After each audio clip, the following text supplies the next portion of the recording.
want to start today with an annotation by Patrice Greenville. This is from opednews.com. What liberals need to understand, response to Jimmy Dore. This is an annotation of the YouTube episode by the Finnish Bolshevik. I'll begin with the introduction to this YouTube clip because it serves as a great introduction to the story. Hello comrades, it's the Finnish Bolshevik. This video is mainly directed towards liberals because I believe that a lot of liberals generally have good intentions. They want the right things. They want to help the working class. They want to help the poor. And we have seen a shift towards the left among liberals in the recent years. So he's saying that shit libs have good intentions, whereas I've given up on them completely. My main objection to coddling shit libs is that it ends up always with lesser evil voting. But let's hear a little more of what this guy has to say, the Finnish Bolshevik. Liberals are looking for alternatives, but we have seen them go for Bernie Sanders and now Ocasio-Cortez. So they are trying to find alternatives to the typical corporate Democrats, but I think they are just misguided. They have some fundamental flaws in their thinking. If any of us are willing to get sheepdogged by Bernie Sanders or AOC or anyone else on the supposed left, we have serious flaws in our thinking. All dreams die in the Democratic Party. Back to the Finnish Bolshevik. Now, Jimmy Dore is basically my favorite liberal. He's the only liberal that I really tolerate consistently. And I'm sure we have all basically witnessed his further and further shift towards the left. He used to support whatever the Young Turks were doing years ago. Then he jumped on the whole Bernie bandwagon. Then he became critical of Bernie. Now he's even being critical of Ocasio-Cortez, and he has left the Young Turks. And in a rather strange turn of events, even though Jimmy is like much older than these other progressive voices on the internet, he's the most left of all of them. So even though he's a more old school liberal, he's still the only one who is really economically left. And that has pretty much caused him to be kind of separated from all these other liberals. Yeah, Jimmy Dore is about my age, and what we're seeing is that some of the old school liberals are not liberals anymore. If you've come to the conclusion that all dreams die in the Democratic Party, you're no longer a liberal. Congratulations. So back to Patrice Greenville.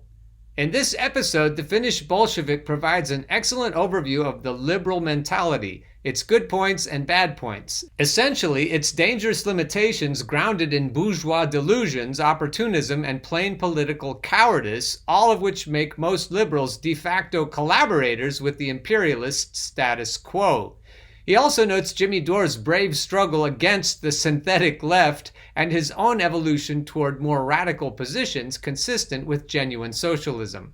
Personally, I find his critique of liberals and their mythologies refreshing in an ideological field deliberately brimming with confusion to the point of incoherence. If you followed my last couple of episodes, you've seen this incoherence. You see communists who should know better than to suck up to shit libs. That's one big form of incoherence. The Finnish Bolsheviks' dismantlement of the notion that America has devolved into the oligarchic tyranny we witness today, rather than it having been an oligarchic tyranny all along, ding, ding, ding, the inevitable outcome of the natural dynamics of a capitalist order is especially welcome.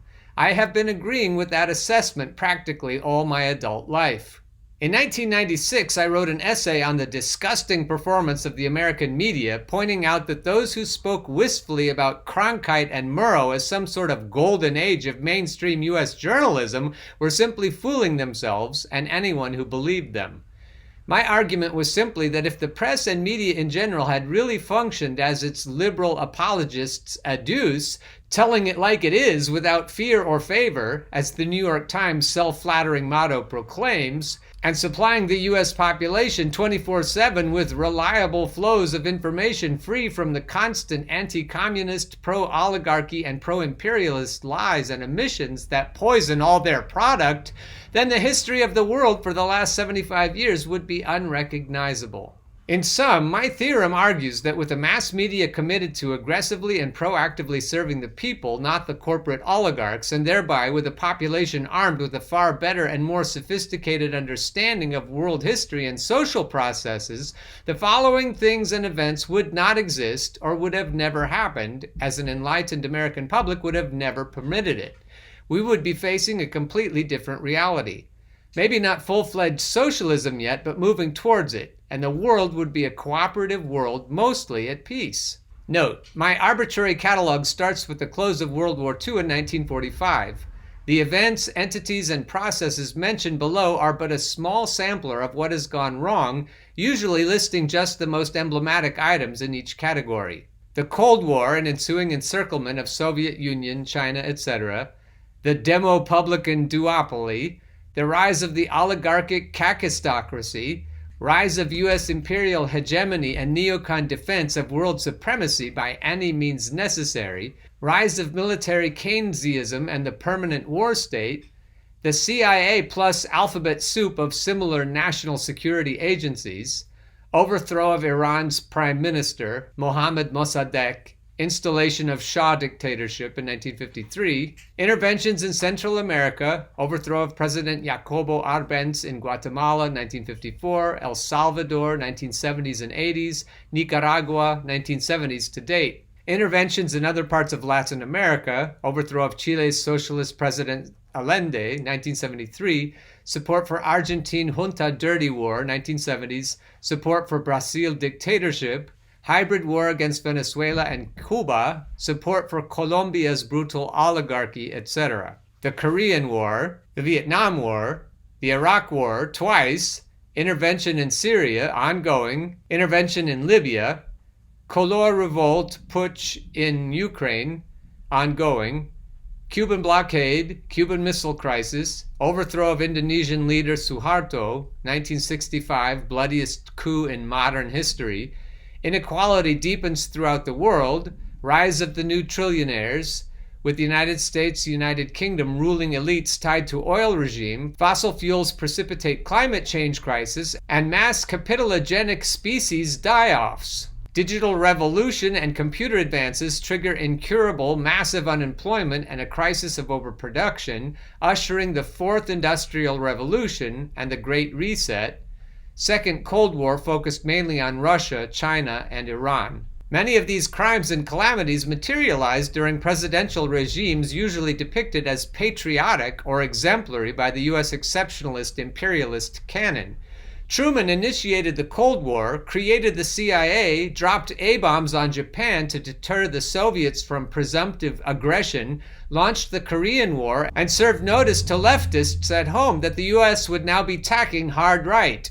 It did. Early post-war meddling in Iran and Central America, for example, as well as Cuba and Vietnam, took place under the popular Eisenhower regime, who thereby confirmed the country's openly imperialist course. Obviously, a much better informed U.S. public would not have ever elected a Bush, a Clinton, or a Trump, or even an Obama, a proficient demagogue chosen by the ruling elites to repair the damage done to America's image in governing circles' legitimacy by the clumsily oligarchic Bush too. In this context, the whole farce of identity politics would not have existed in the absence of a reigning duopoly shilling for a virtually unchallenged capitalist regime. It's clear that historically, truth is on the left, and capitalism, or as some aptly call it, neo-feudalism, requires the big lie to remain alive. And the big lie is not a new phenomenon in America, but actually the norm. Now, I don't want to steal any thunder from the Finnish Bolsheviks, so I'll let you click on this video yourselves. This is not an episode of the Jimmy Dore Show, it's an episode of the Finnish Bolshevik. And now we turn to an article by David Korten, Capitalism versus Socialism is a False Choice. This is from yesmagazine.org. Economic power is and always has been the foundation of political power. Those who control the people's means of living rule. In a democracy, however, each person must have a voice in the control and management of the means of their living. That requires more than a vote expressing a preference for which establishment-vetted candidate will be in power for the next few years. My previous column, Confronting the Great American Myth, distinguished true democracy from government by the wealthy, a plutocracy.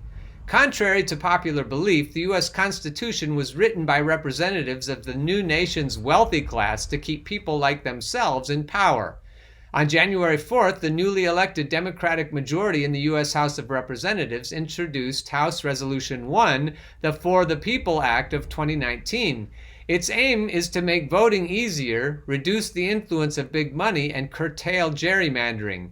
Even before it was introduced, the champions of having rich people rule were falsely characterizing it as an attack on the freedom of speech of ordinary Americans. The provisions of House Resolution 1 represent an important step in a transition from the plutocracy we have to the democracy most Americans want.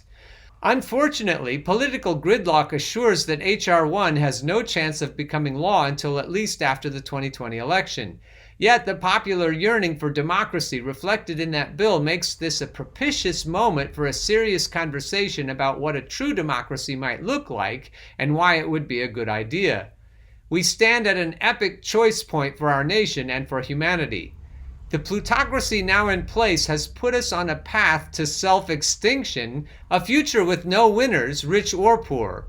We must now seek a path that restores the health of Earth's regenerative systems while securing equity, material sufficiency, peace, and spiritual abundance for all, exactly the opposite of the plutocrats' drive to secure the power, privilege, and material excess for themselves. This makes democracy far more than just a good idea. It is now an imperative. The power of plutocracy depends on keeping the people divided against each other along gender, racial, religious, or other fault lines. The goal is to divert our attention from themselves so that they can maintain their power and continue to amass wealth. Champions of plutocracy would also have us believe that we must choose between two options: capitalism, private ownership and management, or socialism, government ownership and management. They prefer we not notice that in their most familiar forms, both capitalism and socialism feature an undemocratic concentration of control over the means of living in the hands of the few. Democracy is essential for either to work effectively for the benefit of all. Plutocrats generally favor capitalism because in the extreme form we now experience, it supports virtually unlimited concentrations of wealth and power. Its practitioners are also drawn by capitalism's ideological claim that unregulated markets will assure that the presumed benefits of a growing economy will be shared by everyone, and so the rich need not bear any personal responsibility beyond maximizing their personal financial gain. The critical economic and political question for humanity is not whether our means of living will be controlled by corporations or government, but whether control will be concentrated for the benefit of the few or dispersed, with benefits shared by everyone. Support for the needed economic transition can come from many places. Just as people are not necessarily racist because they are white or misogynistic because they are male, people do not necessarily become plutocrats just because they are rich. Many wealthy people work actively for economic and political democracy and support radical wealth redistribution, including through support of progressive taxation and significant taxing of inherited wealth. The political and economic democracy we seek cannot be easily characterized as either capitalist or socialist. It is a system of substantially self-reliant local economies composed of locally owned enterprises and community-secured safety nets with responsibilities shared by families, charities, and governments. Such a system facilitates self-organizing to create healthy, happy, and productive communities.